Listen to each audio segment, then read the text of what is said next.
Welcome, I am Fernanda Paiva, Hitchhiking Stars, and today is Transits Friday, so we're going to be talking about what's happening in the sky from Friday today, the 16th of June, until next Friday, and see how we can use this in the most constructive, beneficial way, right? This is constructive astrology.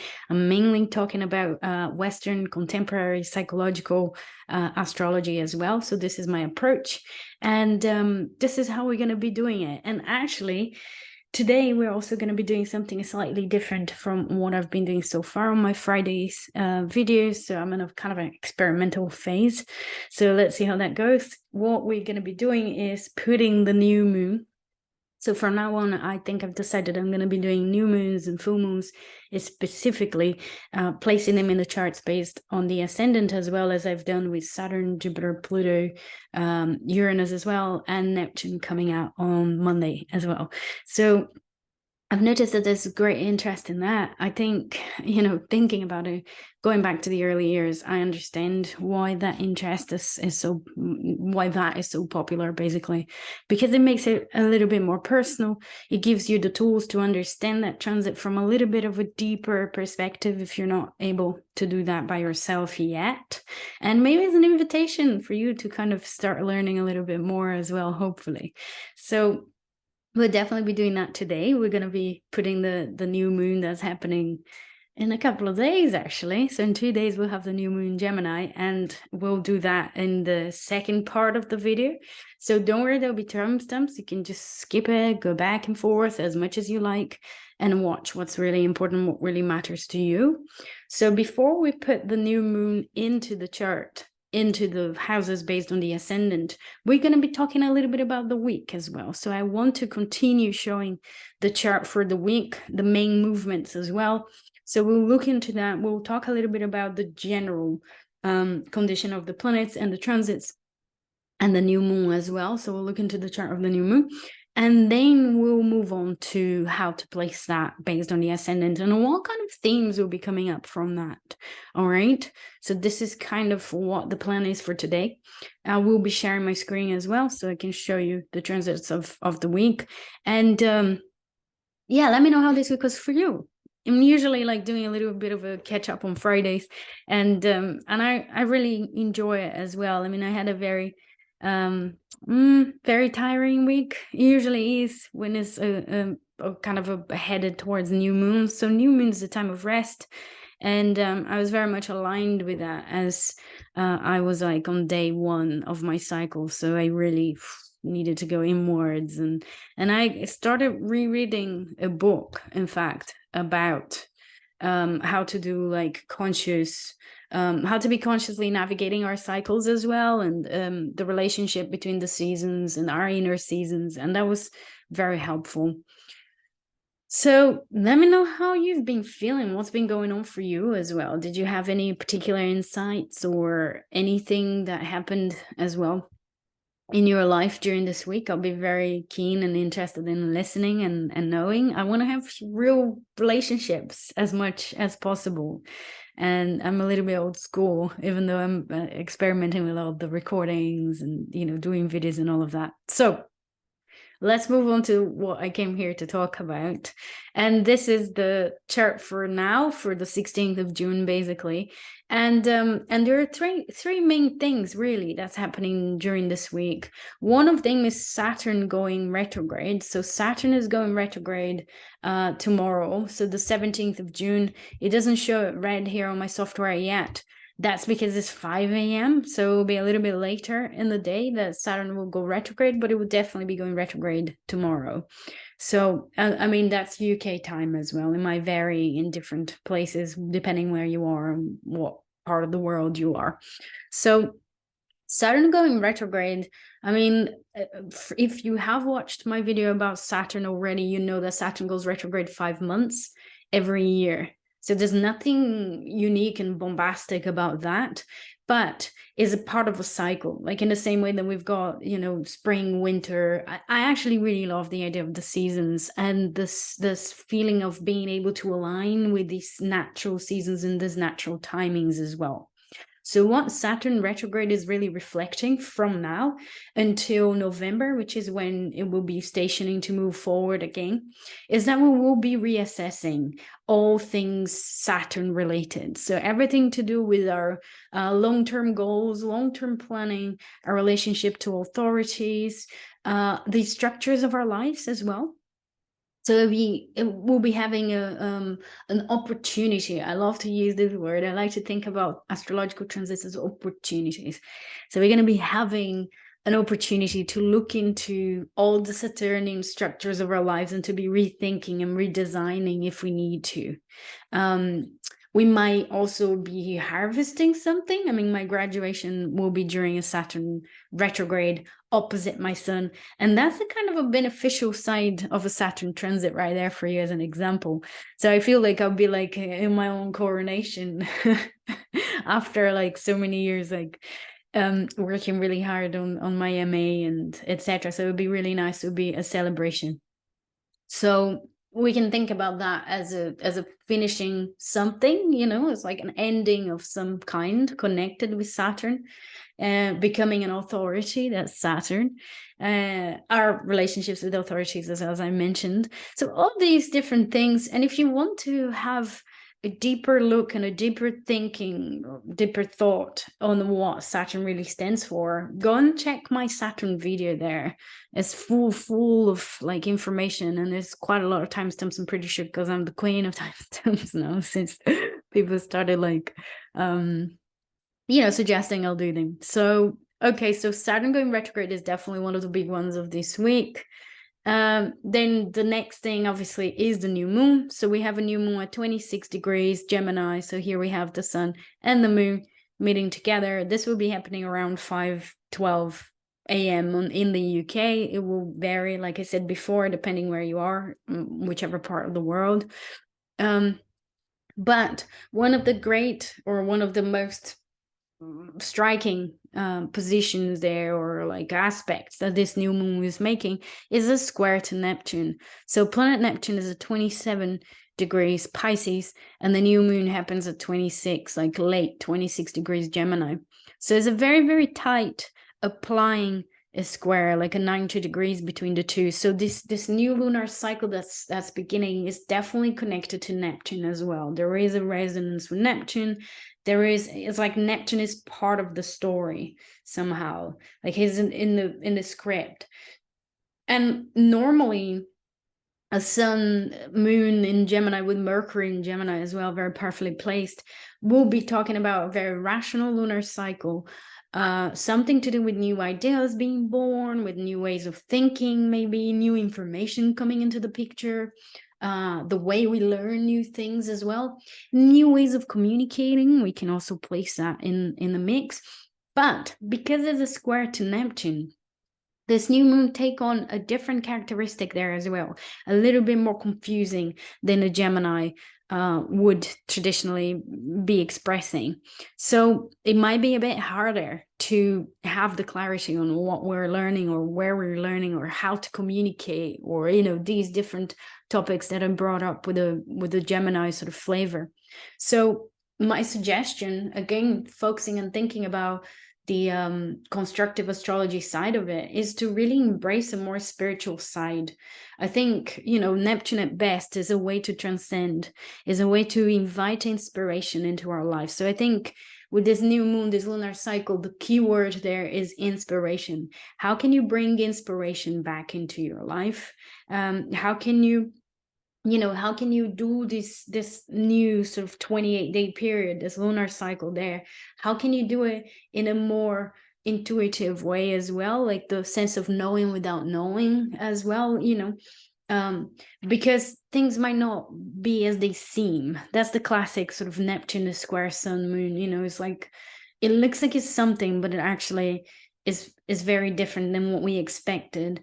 And so we really need to keep our third eye open when Neptune is very involved in a picture. So I definitely suggest some kind of a spiritual practice during this month, in special, and during the new moon as well. So setting intentions for this new moon, if you can sit and like quiet your mind and have that sense of the knowing without knowing would be more useful. It would be a more useful way of putting that energy into practice as well. Art and creativity is another one. So this could be a very creative lunar cycle as well, where you can like, use your imagination a lot more as well. Maybe use your imagination to gather information. That's the Gemini, and the Neptune there being involved. Indulge a little bit more in like going to the theater, going to ballet, going to concerts, or things that you might be interested in, that's a bit more artsy and transcendental somehow. It's like transcending the bounds, the confines of reality. And I guess with Saturn being retrograde already, it does give us a chance to reassess what our limitations are and how we can work with these limitations. So this new moon has a very, very powerful, strong energy, this very strong Neptunian flavor there as well. But there's also an interesting sextile between Mercury and Venus. So again, like somehow channeling our values could be part of the picture. A desire to have a little bit more fun as well. I mean, in the Northern Hemisphere is summer. I don't know how the weather is in other places there that you're watching. Share with me, let me know. But here in England, it's very sunny, which is very unusual. And we haven't had rain for like 10 days. So for me, it does really feel like this Leonine energy. And in fact, a lot of the people I know that have important planets and strong placements in Leo, they love the sun. They love the summer, the sun, to be sunbathing, to be on the beach and things like that. I confess with my Scorpio ascendant, I'm more of a, I don't know, it's too much light, too strong, the sun. It's like, I'm always like in the shade and, running away from the sun.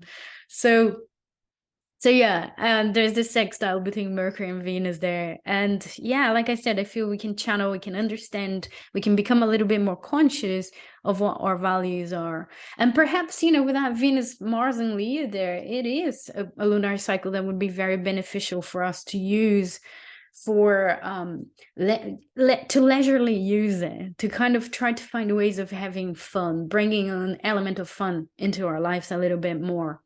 Fun while we're learning something, fun while we're appreciating art, while we're, is a way of feeding your soul as well, like bringing that inspiration that the square to Neptune is asking you in a sort of a fun way as well. I think that's some of the key elements of this new moon. So the third thing that I wanted to say is Saturn and Jupiter forming a sextile as well. Now that's the second step from the Saturn-Jupiter conjunction. So if you've been following astrology for a few years, there was a meeting between Saturn and Jupiter in Aquarius in 2020. I think it was December 2020 at 0 degrees Aquarius. Well, now the next aspect they're doing together is the sextile to each other. So whatever seed you're sort of planting in December 2020, if you can remember, now it's like the beginning of something kind of, the wind is beginning to blow a little bit, and like, things are beginning to pick up a speed a little bit as well with that sextile. So there's a sextile. I mean, I think both resonate with teachers. So both resonate with learning as well, with the hardships of Saturn, but also with the inspirational tendency to grow and expand that Jupiter represents there. So that sextile can also be bringing that flavor in this week. And again, with the Gemini season, with the Gemini new moon, there is a feeling of exploring a new subjects, treading new terrains, intellectually speaking. So this could be the general characteristic of this week. And obviously on the 21st, we have the summer solstice in the Northern Hemisphere and the sun's ingress into Cancer. So the Cancer season will be starting, and it straight away is like a trine to the South Node. It could be bringing up emotional healing into the picture there, and with that Saturn in Pisces retrograde, we could be revisiting something about our emotions, how we express emotions, how mature we are emotionally as well. So we could, by the mid of next week, end of next week, we could have that sort of turning of feeling or turning of the events there with that sun ingressing into Cancer. So this is what I had to say about the chart of the week, about the transits of the week as well. I hope this is helpful. Now we're going to move on to the second bit. And I left it sort of ready here. But in order to do that, I am going to have to get rid of some of the planets as per, because it will be a lot easier to just look at the sun. So we're going to keep track of this new moon in the houses. So basically that's what we're doing now. Based on the ascendant, we're going to look into where is the new moon falling, and what kind of themes there, more specifically to your ascendant, what sort of themes will you be, invited. You're going to be invited to reflect on, to set intentions on as well. And those intentions might be more powerful if you take into consideration what house they're falling into. Okay, and that's why I'm sort of like sharing this, doing this sort of second half of this video. Again, before we start, I use equal house systems for this part of the video. I do not use whole house systems. So if you consider your ascendant, your 20-degree Aries ascendant to be 0, because it starts with 0, I don't. If it's 24, it's 24. If it's 15, it's 15. And for me, the degrees, the zodiacal degrees are very important. I'm very meticulous and Virgoan. So have I mentioned that yet? So the degrees are going to be important, and they're going to be featuring strongly in every video I do. So what I'm going to suggest here and how I'm going to do my timestamps, and I saw with my Uranus video that kind of was quite popular because somehow my audience is finding me. And for you is also important to keep track of these degrees. So basically what's happening is, because the new moon happens at 26 Gemini, and you're going to notice that I left Neptune as well, because it's a new moon square Neptune. So they're really featuring strongly. So because the new moon happens at 26 Gemini, there will be a difference between degrees of your ascendant. But the difference will be made by only the 3 later or the latest degrees of the zodiac. So if you're either 27, 28, or 29 degrees of an ascendant, then that new moon will be in a different house. And obviously I'll be mentioning all along the way, but I'm just mentioning the beginning of this part already. Okay, so you kind of have that in mind. So 27, 28, 29 will be a different house, and the 26 as well. So if you have a 26 degree, your new moon will be on the threshold between 2 houses. And what that means as well is that you can set intentions about the 2 houses. It's like, it's right in between. You've got them both. Not only is a new moon in Gemini, which talks about dualities and, all inclusive somehow, because I think Gemini talks about dualities and the ability to deal with dualities, but you can do that with 2 different houses as well. There's a kind of a double whammy Gemini here for you. So anyhow, I left that Neptune as well because I want to mention as we travel through the houses quickly with the ascendants in mind. So let's start with Aries, which is, Aries first sign. I always start with you, Aries rising. So Aries rising from 0 till, 26, which is when you have that new moon in a threshold. So from 0 to 25 degrees, 24 degrees of Aries, the new moon will be happening in your 3rd house. And the new moon will be happening in the 3rd house, and it will be square Neptune traveling in your 12th house as well. Now, for me, there's something about communication. There's something about setting intentions on having a clear communication. Where is your communication letting you down? Does it let you down? Do you feel misunderstood? Do you feel people don't get what you're saying or what you're trying to say? So this is a great lunar cycle for you to set intentions around healing that, around overcoming that, becoming more clear, finding your words, finding ways of bringing and channeling whatever is in the unconscious. That's the Neptune in the 12th, and the spiritual hidden realms there as well through your communication. It could also be beginning to write more as well. So if you are into writing, if you are interested in words and, expressing yourself verbally in that way, That's a great time as well to set those intentions. Anything to do with new beginnings between that 12 and that third house there, because that's where Neptune is, and that's where the new moon is as well. The new moon obviously carries the sun, and the sun is the sort of the spotlight. So that's where the consciousness will be more focused on. But the obstacles might be coming from the unconscious with that Neptune is square in the 12. So whenever there is 12th house involved, I always suggest go take a walk, take your time to make that statement, to communicate whatever is there, because you might be picking up on more subtle vibrations, subtle informations that's not so clear and obvious. And you might be speaking up things that are not even yours, that you don't truly mean personally, and, etc. So I would really suggest to take your time with communications with an Neptune transiting your 12. And by the way, it's very timely that this new moon is square Neptune, because I've done a whole video about Neptune and it's coming out on Monday. Those videos are very long, they're very detailed, and it takes me a lot of time not only to record it, but to do the timestamps, which is sort of hilarious to me. So it takes me a long time to do the timestamps, which I want to do it properly.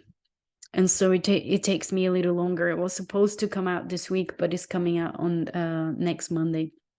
Now, if your ascendant is 26, 27, 28, 29 Aries, as well as most of Taurus, then the new moon will be happening in your second house. The new moon will be happening in your second house, and the Neptune, the square to Neptune, will be coming from the 11th house. Again, I'm not going to be focusing on Neptune this video, because I have created a whole video about Neptune and about Neptune transiting the houses based on the ascendant, which is coming out on Monday. So Monday, just the day after of the new moon, you can watch that as well if you're interested.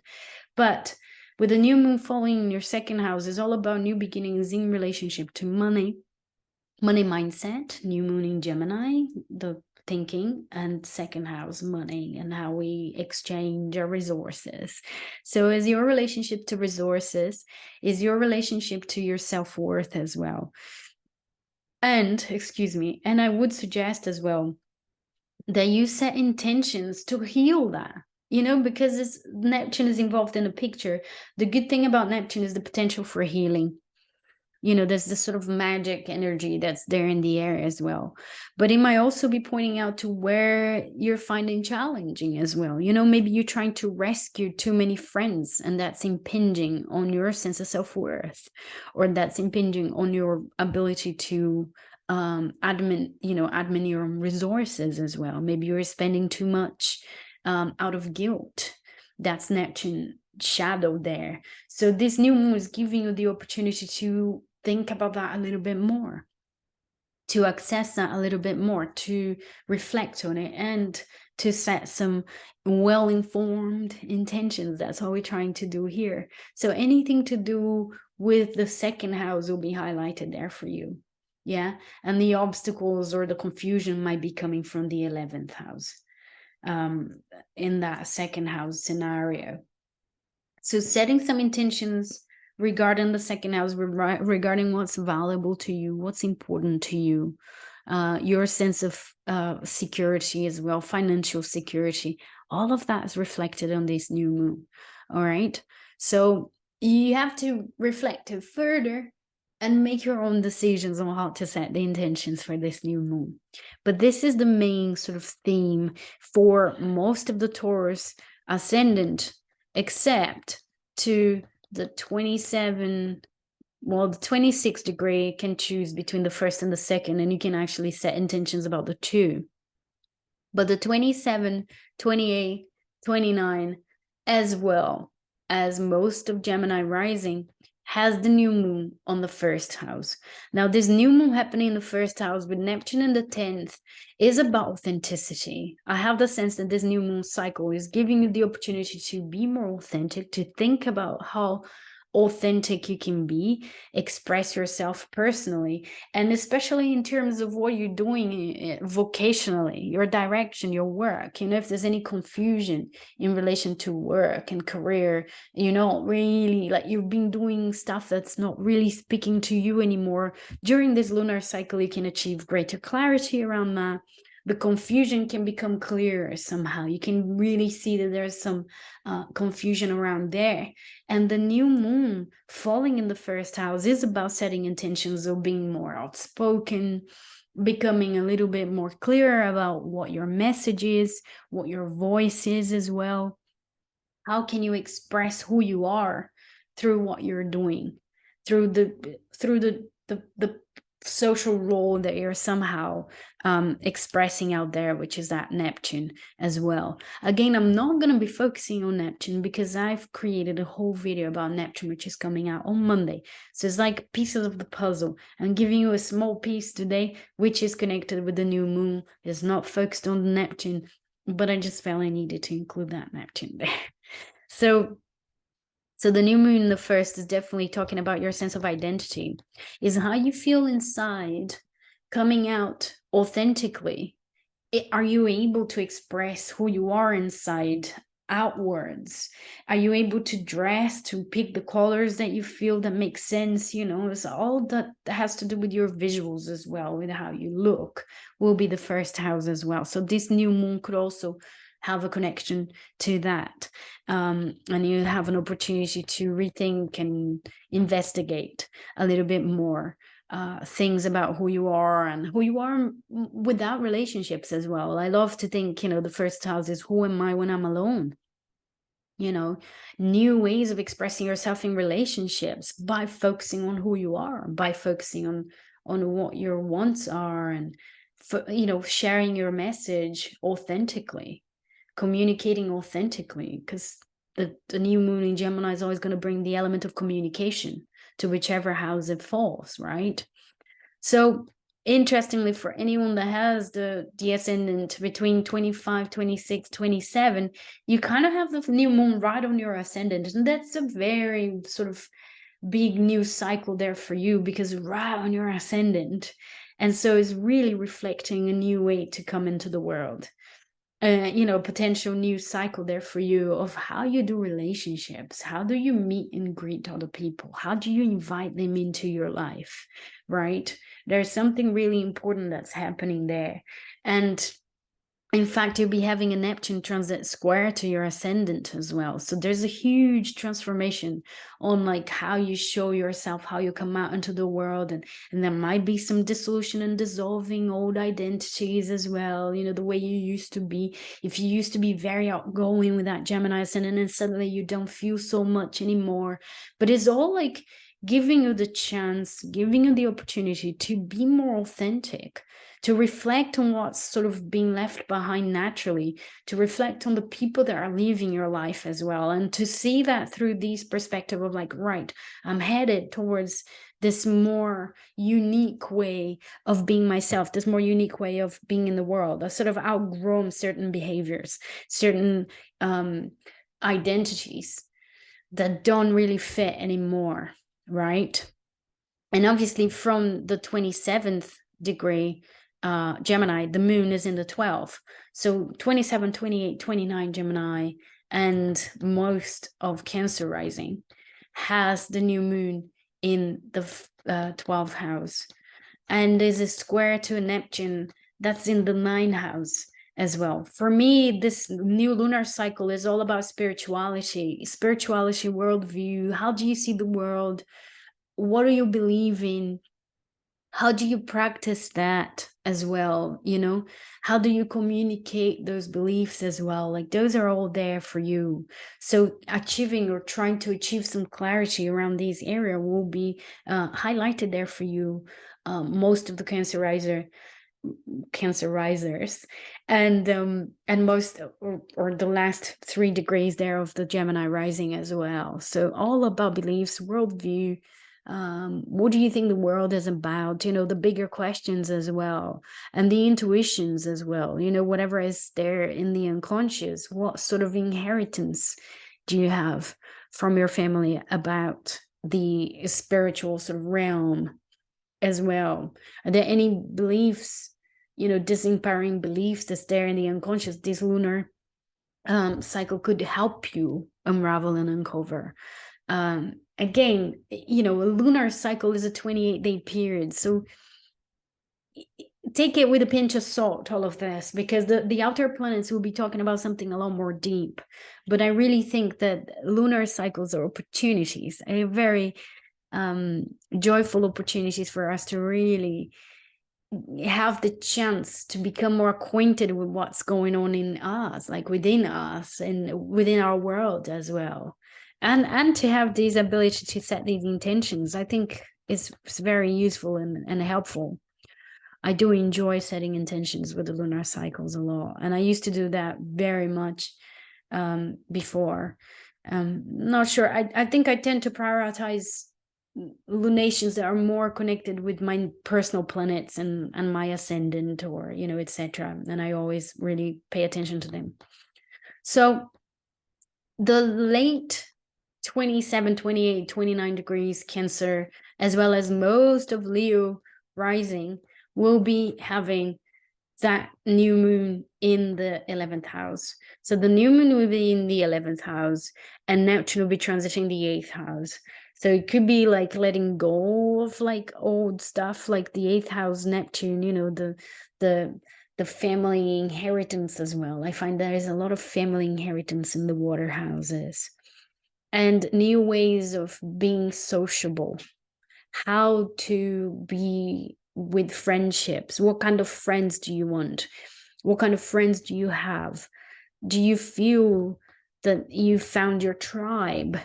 Is the tribe element there as well with the 11th house. So this is also there with this new moon, setting intentions connected to that. And the confusion could be coming from the unconscious in that case. But really, what is your role in this sort of like human family? That's the human family scenario with that emphasis in the 11th house as well. Now, with the late Leo, so the 27, 28, 29 Leo, as well as most of Virgo rising, this new moon will be falling in your 10th house.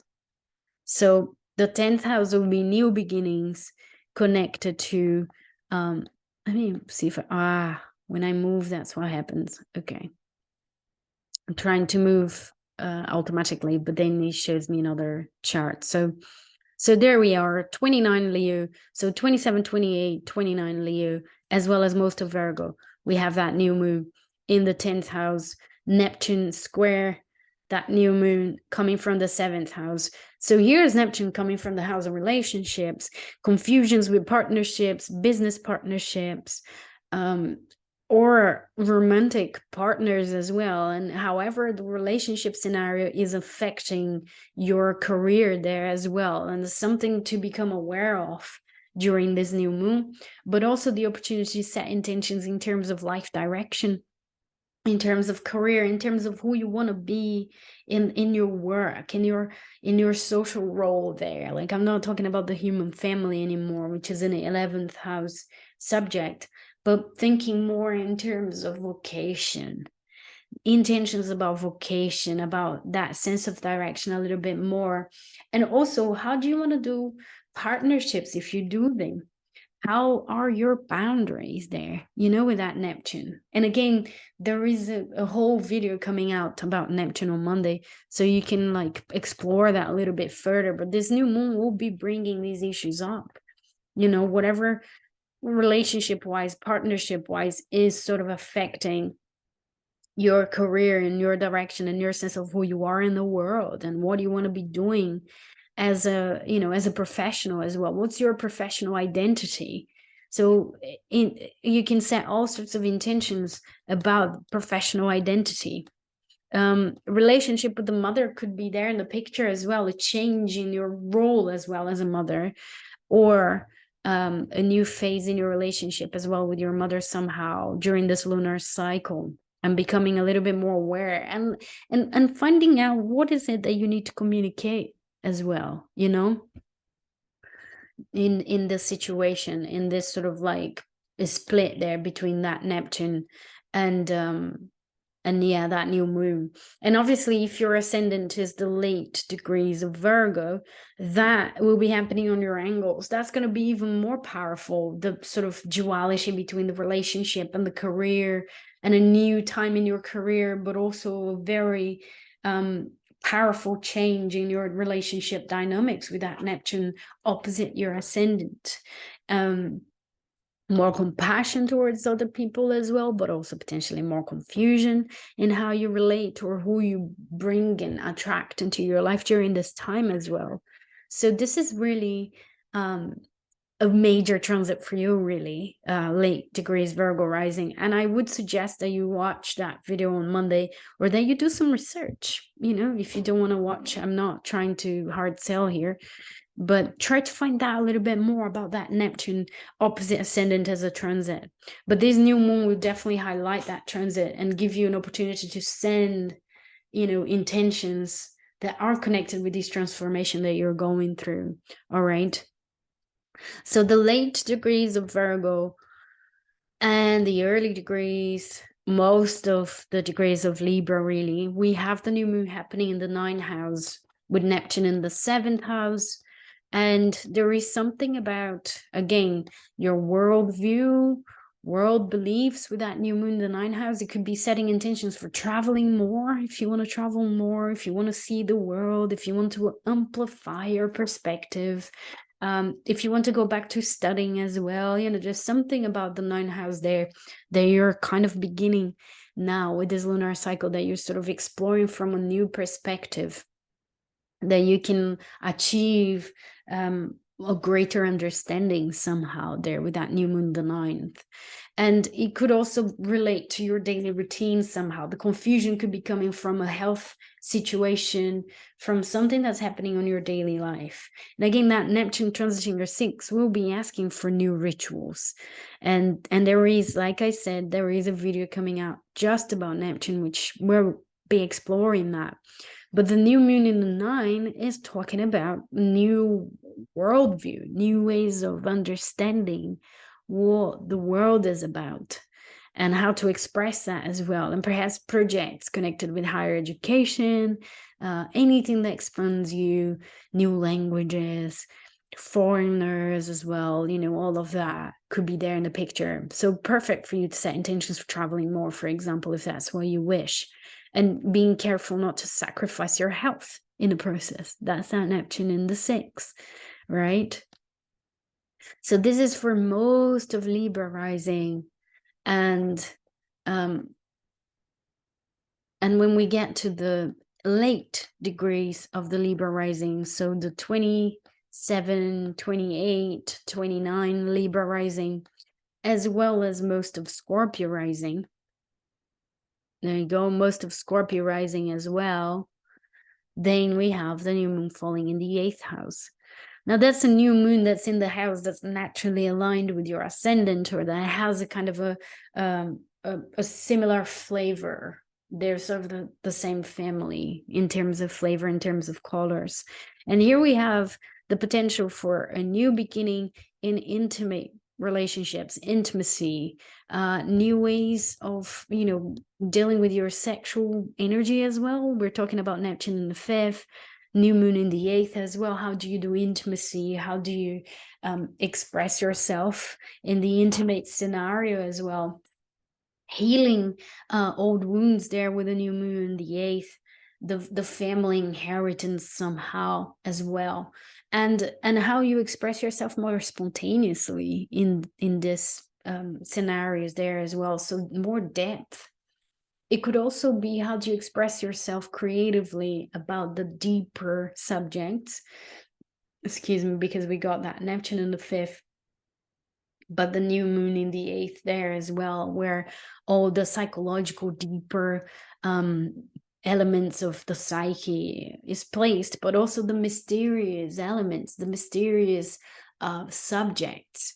And we're talking about Gemini as a way of learning something new. So it would be grand for you to learn something, learn a little bit more about astrology, learn a little bit about runes or tea leaves or any of these like mysterious, or psychology as well. Psychology is another subject that's got to do, or investment as well. But finding ways of expressing yourself creatively as well in the process with that Neptune in the 5th. Healing the inner child as well in the process could also be part of the picture. And again, as I mentioned before, but I keep mentioning because of the timestamps and how we tend to skip to the house that's more important to us, there is a video about Neptune coming out on Monday, and this will be exploring Neptune transits in the houses with a lot more depth than this one. So if your ascendant is 27, 28, 29 of Scorpio, as well as most of Sagittarius rising, then we're going to have the sun in the 7th or the new moon in the 7th, and Neptune is still transiting the 4th house. So any kind of family barriers, family confusion that are sort of putting blockages in your relationship will become very obvious during this lunar cycle. But it's a great time to set intentions about new relationships, relating with different kinds of people, breaking some old patterns there in your relationship, and especially patterns about communication. So we could also be leaving behind family inheritance on like lack of communication or confused communication as well with partnerships. So being a bit more verbal, more clear about what you want to say, what your message is to your partner. That's another one that could be part of this picture as well. You get the gist. There's something about relationships there for you that will be very much under the spotlight, and will have the chance for you to set intentions there with this new moon as well. Anything to do with partners, being part of a couple. And if you're single as well, it's about like being very clear, or trying to be very clear about what it is that comes from family expectations, that Neptune in the 4th, that you're dissolving, and what you actually want, what's really important to you individually in partnerships as well. So this is the opportunity for you if you're single, and it's not really about communicating with someone like in practice, but it could definitely be something about setting intentions on your tendencies when it comes to communication in partnership as well, right? Now, for the late degrees of Sagittarius, as well as most of Capricorn rising as well, we're gonna have, and again, like if we think about the 26th degree of Sag, then this new moves right on your descendant, definitely new fresh air in relationships, and definitely a very big deep change that's happening in the family situation, in the home, the sense of belonging, because Neptune will be there on your IC as well. And that's something that I'll be talking about a lot more in my video about Neptune on a Monday, because it will be all about Neptune. But definitely something very powerful for you, because it's angular and it's really to the degree there, So with the Capricorn and the late Sagittarius there, we have the new moon happening in the 6th house and Neptune happening in the 3rd. So anything to do with breaking old patterns of thinking with that Neptune in the 3rd, confusing the way you think, the way you used to think, the way you used to communicate. And this new moon is saying, hey, focus on your daily rituals, do something physical with it, get something. It's like it's the Virgo house. So it is about organizing your daily routine a little bit more, organizing your diet a little bit more, helping your mental health, that Neptune in the 3rd house, and the foggy brain that you might be having, through changing your daily rituals there with the new moon in the 6th. So whatever you do in terms of an exercise program, in terms of relationships with co-workers as well, and your daily job as well, and it's a time of detoxing anything that could be putting a strain on your mental health as well with that Neptune in the 3rd. So anything that can help you You know, you might find better foods to eat that might help with the sense of foggy brain, or to help you with the process of becoming a little bit more psychic as well, because that's the Neptune in the third as well. So it is confusion and potential foggy brain, but it's also your ability to convey message that's coming from somewhere else, transcending, you know, thoughts, and like being able to channel something, you know, maybe developing your psychic abilities as well with that Neptune transit. We'll be talking about Neptune more on Monday. So if you're curious, if you want to know a little bit more, then yes. So the late degrees of a Capricorn rising, so 27, 28, 29, as well as most of Aquarius rising, that new moon is falling in your 5th house.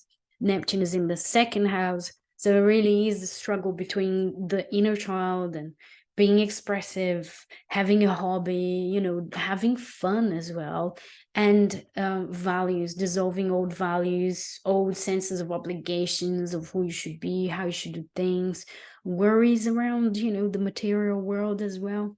So I think this new moon in Gemini is giving you there an opportunity to kind of try to bring those two somehow in alignment during this lunar cycle, and, you know, focus on the creative and the inner child, on having fun.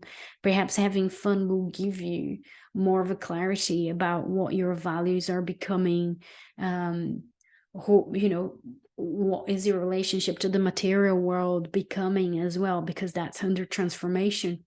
So the intentions could be around inner child, hobbies, fun, romance as well, you know, anything that kind of introduces you to yourself through laughter and, you know, the sort of lighter side of life as well. Having a stronger sense of who you are there in that regard could be part of your intentions there as well.